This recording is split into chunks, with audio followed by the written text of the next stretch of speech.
Donc ce matin, vous pouvez constater donc de magnifiques pivoines en fleurs. Ça c'est une fleur qu'on adore chez nous puisque c'est magnifique, absolument magnifique.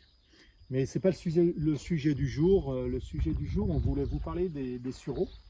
Donc là, on a une variété jaune. Il y a différentes variétés de sureaux. Et c'est surtout qu'on voulait vous faire voir que cette plante est intéressante parce qu'elle attire énormément les pucerons. Donc là, vous pouvez constater sur la tige donc une colonie de pucerons qui est en train de se former. En fait, le sureau a la capacité d'attirer les pucerons et ça va permettre donc aux prédateurs des pucerons de venir, parce qu'il faut bien comprendre que si on veut des prédateurs, il faut de la nourriture. Donc s'il y a des pucerons, forcément il y a une colonie de prédateurs qui va se développer. Donc les coccinelles, les chrysopes, les aphidus, enfin, etc. etc. Donc on met souvent ce genre de plante là chez nous, le sureau. Moi j'adore cette plante là.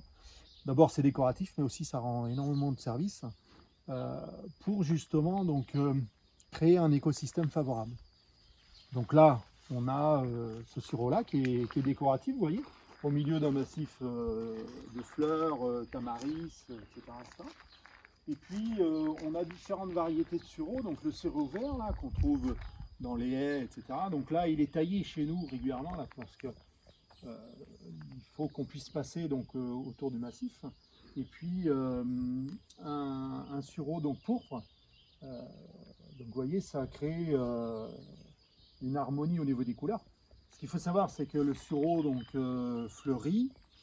On peut consommer les fleurs, bien sûr les baies. On fait régulièrement de la gelée de baies de sureau, de la limonade avec les fleurs.